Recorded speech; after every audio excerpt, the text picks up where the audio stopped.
കനത്ത മഴ തുടരുന്നതിനാൽ സ്കൂളുകൾക്ക് സമീപം അപകടാവസ്ഥയിലുള്ള മരങ്ങൾ മുറിച്ചു മാറ്റുമെന്ന് മന്ത്രി എൻ ശംസുദ്ദീൻ നിർദ്ദേശം നൽകി. ഇലക്ട്രിക് പോസ്റ്റുകളുടെ സുരക്ഷ പരിശോധിക്കാനും വിദ്യാഭ്യാസ സ്പെഷ്യൽ സെക്രട്ടറിക്ക് മന്ത്രി നിർദ്ദേശം നൽകി.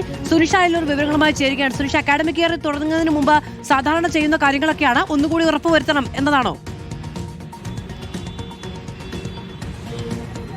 അതെ മധു, നിലവിൽ ഇപ്പോൾ കനത്ത മഴ തുടരുന്ന ഒരു പശ്ചാത്തലത്തിൽ സംസ്ഥാനത്തിന്റെ വിവിധ ഭാഗങ്ങളിൽ ഇത്തരത്തിൽ മണ്ണിടിച്ചിലും മതില് പൊളിയുന്നൊരു സാഹചര്യം ഒക്കെ ഉണ്ട്. അതുകൊണ്ട് തന്നെ സ്കൂളുകളിൽ ഇത്തരത്തിലുള്ള അപകടാവസ്ഥയുണ്ടോ എന്നുള്ളത് അടിയന്തരമായി തന്നെ പരിശോധിക്കേണ്ടതുണ്ട് എന്നുള്ളതാണ് നിലവിൽ ഇപ്പോൾ വിദ്യാഭ്യാസ മന്ത്രി നിർദ്ദേശമായി തന്നെ നൽകിയിരിക്കുന്നത്. പ്രധാനമായും നേരത്തെ തന്നെ ഈ അക്കാദമിക് ഇയറിൽ തന്നെ കൃത്യമായ ഒരു പരിശോധന നടത്തിയില്ല എന്നതടക്കമുള്ള വിമർശനങ്ങൾ പല ഭാഗത്തു നിന്നും ഉയരുകയും ചെയ്തിരുന്നു. ഏതായാലും നിലവിൽ സ്കൂളുകൾക്ക് സമീപം ചാഞ്ഞു വീഴാറായ മരങ്ങൾ ഉണ്ടെങ്കിൽ അത് ഉടൻ തന്നെ മുറിച്ചു മാറ്റണം എന്നുള്ളൊരു നിർദ്ദേശം നൽകിയിട്ടുണ്ട്. ഒപ്പം തന്നെ ഇലക്ട്രിക് പോസ്റ്റുകളെല്ലാം തന്നെ സുരക്ഷിതത്വമുള്ളതാണോ എന്നതടക്കം പരിശോധിക്കണമെന്നൊരു നിർദ്ദേശം കൂടി നൽകിയിട്ടുണ്ട് എന്നുള്ളതാണ്. അടിയന്തരമായി ഇത്തരത്തിലുള്ള എല്ലാ കാര്യങ്ങളും പരിശോധിക്കേണ്ടതുണ്ട്. സ്കൂൾ കെട്ടിടത്തിനോട് അടുത്ത ഈ മതിലുകൾ ഇടിഞ്ഞു വീഴാറായ ഒരു സ്ഥിതി ഉണ്ടെങ്കിൽ, ഉയർന്ന മഴയാണ്, കനത്ത മഴയാണ്, അത്തരത്തിലുള്ള സ്ഥലങ്ങൾ, മണ്ണിടിച്ചിൽ ഭീതി ഉണ്ടാക്കുന്ന സ്ഥലങ്ങൾ ഉണ്ടെങ്കിൽ അതെല്ലാം തന്നെ നിരീക്ഷിച്ചുകൊണ്ട് കൃത്യമായ നടപടി സ്വീകരിക്കേണ്ടതുണ്ട് എന്നുള്ളതാണ് വിദ്യാഭ്യാസ സ്പെഷ്യൽ സെക്രട്ടറിക്ക് ഇപ്പോൾ നിർദ്ദേശമായി തന്നെ നൽകിയിരിക്കുന്നത് മന്ത്രി എന്നുള്ളതാണ്. ഏതായാലും നിലവിൽ അടുത്ത ദിവസം മുതൽ തന്നെ പരിശോധന കർശനമാക്കണം. അടിയന്തരമായി തന്നെ നിലവിലെ അപകടാവസ്ഥ ഉണ്ടോ എന്നുള്ളത് പരിശോധിച്ച് റിപ്പോർട്ട് നൽകണം എന്നുള്ളതാണ്. അങ്ങനെയെങ്കിൽ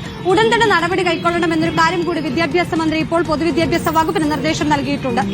ശരി, സുനിഷ അയലൂരാണ് വിവരങ്ങൾ നൽകിയത്. വിദ്യാലയങ്ങളോട് ചേർന്ന് നിൽക്കുന്ന അപകടകരമായ ഈ പറയുന്ന മരങ്ങളൊക്കെ മുറിച്ചു നീക്കണം. അതുപോലെ ഇലക്ട്രിക് പോസ്റ്റുകളുമായി ബന്ധപ്പെട്ടും ഒന്നുകൂടി പരിശോധന വേണമെന്ന നിർദ്ദേശമാണ് നൽകിയിരിക്കുന്നത്.